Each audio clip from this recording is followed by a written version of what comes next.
Hello friends, this is Emma Blossom from I Love Events. In the coming weeks, we will witness the introduction of PBR, physically based rendering, materials throughout the grid. If you're not sure what it is yet, this podcast will explain what it is, how to use it, and the benefits it will bring. This announcement is particularly exciting for residents who create objects in the virtual world and attachments for avatars. PBR stands for physically based rendering. This technology represents a richer way to specify the surface of an object, simulating how objects appear in real life. PBR materials allow for realistic lighting on metals, plastic, skin, fabric, and more, including realistic reflections and reflected lighting. The Second Life viewer will now be able to display objects that look more realistic in the virtual world and allow creators to include these advanced details in the texture of the objects themselves. GLTF stands for Graphics Library Transmission Format. It is a standard file format commonly used in computer graphics to store PBR information. GLTF files can be used by multiple tools for creating 3D content. Second Life will now support the import and export of GLTF files containing PBR information. It should be noted that currently only PBR materials will be imported, but full GLTF support will be available in the future. But beware, until PBR server support is released throughout the Second Life grid, there is a risk of damaging content to which PBR materials are applied if they are rendered or worn in a region not enabled for PBR. Currently, you will need to use the latest candidate viewer of Second Life with PBR support. I'll leave you all the information and useful links in the post.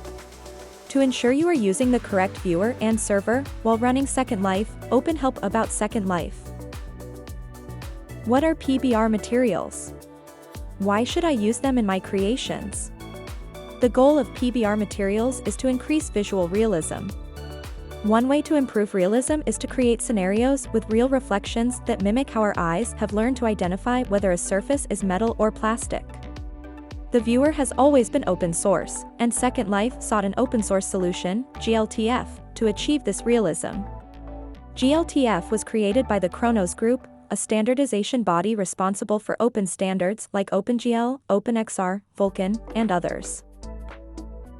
With this new viewer feature, PBR materials will automatically generate real reflections when applied to new or existing content.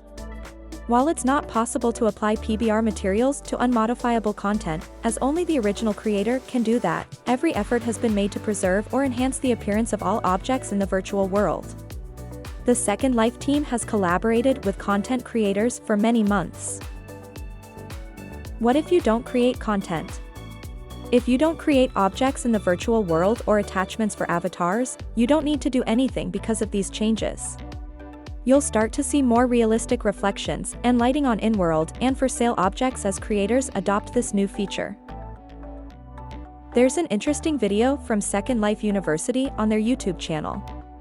I encourage anyone who wants to learn more to check it out. The video is titled, How to Create PBR Materials. Additionally, the Second Life Wiki contains more detailed technical information on GLTF PBR materials and how to use them in the content you create.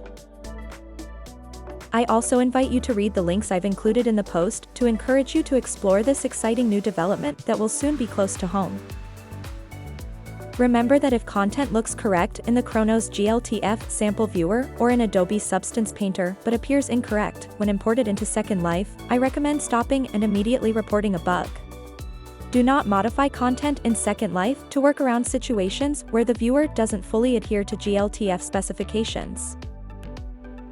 Good evening, see you in the next podcast.